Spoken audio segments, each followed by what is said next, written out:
লোকে তাকে বলতেন মাস্টার অব মেডিসিন।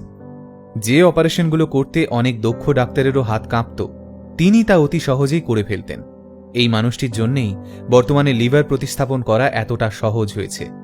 অবাক করা বিষয় হল, তিনি পড়াশোনা জানতেন না, এমনকি কোনোদিন স্কুলেও যাননি।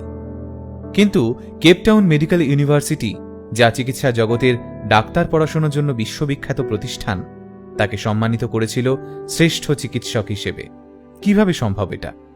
আজ সেই গল্পই শুনব। তার জন্ম কেপটাউনের প্রত্যন্ত অঞ্চল সোনিটানি ভিলেজে। পিতামাতা ছিলেন পশুপালক। ভেড়া এবং ছাগল পুষে জীবিকা নির্বাহ করতেন তারা। পিতা হঠাৎ অসুস্থ হয়ে পড়লে তিনি কাজের খোঁজে কেপটাউন সিটি চলে যান। শহরে গিয়ে তিনি রাজমিস্ত্রির সহায়ক হিসেবে কাজ শুরু করেন। তখন কেপটাউন মেডিকেল কলেজের নির্মাণ কাজ চলছে জোর কদমে। বছর তিনেক তিনি সেখানেই কাজ করেন।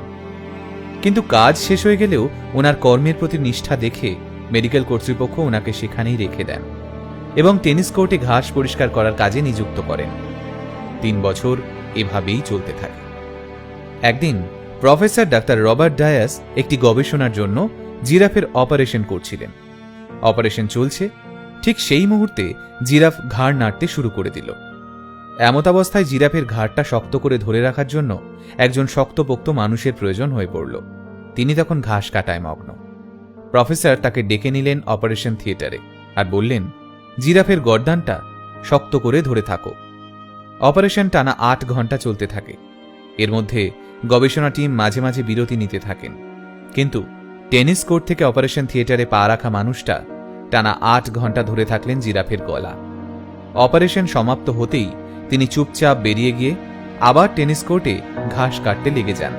প্রফেসর রবার্ট ডায়াস তার এই দৃঢ়তা এবং কর্মনিষ্ঠা দেখে আপ্লুত হয়ে গেলেন। পরদিনই তিনি তাকে ঘাস কাটা কর্মী থেকে সরাসরি অপারেশন থিয়েটার অ্যাসিস্ট্যান্ট হিসেবে পদোন্নতি করিয়ে দিলেন। এরপর প্রতিদিন বিভিন্ন সার্জন তার সামনে বিভিন্ন অপারেশন করেই চললেন, আর উনি সহকারী হিসেবে তাদের সাথে কাজ করতে থাকেন। একদিন ডক্টর বার্ন্ড নামক এক ডাক্তার অপারেশন করে ওনাকে রোগীর পায়ে স্টিচ দেওয়ার দায়িত্ব দেন। ওনার হাতে সুনিপুণ সেলাই দেখে ডাক্তার বার্ন্ড অবাক হয়ে যান। এরপরই বিভিন্ন সার্জন তাকে সেলাইয়ের কাজ দিতে থাকেন।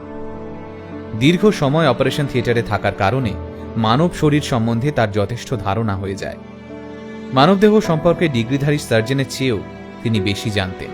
ফলে বিশ্ববিদ্যালয় থেকে ওনাকে জুনিয়র ডাক্তারদের প্র্যাকটিক্যাল শেখানোর কাজে নিয়োগ করা হয়। দক্ষ ডাক্তারদের মতো অবলীলায় যে কোনো গুরুত্বপূর্ণ অপারেশন করে দিতে পারতেন তিনি। বহু সার্জন যে অপারেশন করতে ভয় পেতেন, অতি সহজেই সেই অপারেশন করে ফেলতেন।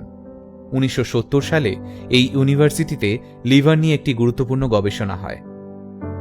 তিনি তখন লিভারের মধ্যে এমন একটি ধমনী চিহ্নিত করেন যার কারণে লিভার প্রতিস্থাপন অত্যন্ত সহজ হয়ে যায়। বিশ্ববিখ্যাত চিকিৎসা বিজ্ঞানীরা অবাক হয়ে যান। আজও তার দেখানো পথ ধরেই লিভার ট্রান্সপ্লান্ট হয়ে থাকে। নিরক্ষর এই মানুষটির নাম হ্যামিল্টন নাকি। জীবনের 50 বছর তিনি কেপটাউন বিশ্ববিদ্যালয়ে কাটিয়ে দেন। কেপটাউন বিশ্ববিদ্যালয় থেকে ওনাকে ডক্টর হ্যামিল্টন ও মাস্টার অব মেডিসিন সম্মানে ভূষিত করা হয়। কর্মজীবনের 50 বছর তিনি একদিনও ছুটি নেননি। প্রতিদিন 14 মাইল পায়ে হেঁটে তিনি বিশ্ববিদ্যালয়ে আসতেন। ডক্টর হ্যামিল্টন মোট 30,000 সার্জনের শিক্ষাগুরু ছিলেন। 2005 সালে এই কিংবদন্তি মানুষটি মারা যান। তার মৃতদেহ ইউনিভার্সিটি ক্যাম্পাসেই দাফন করা হয়। গোটা পৃথিবীতে এই বিরলতম সম্মান একমাত্র তিনিই অর্জন করতে পেরেছেন।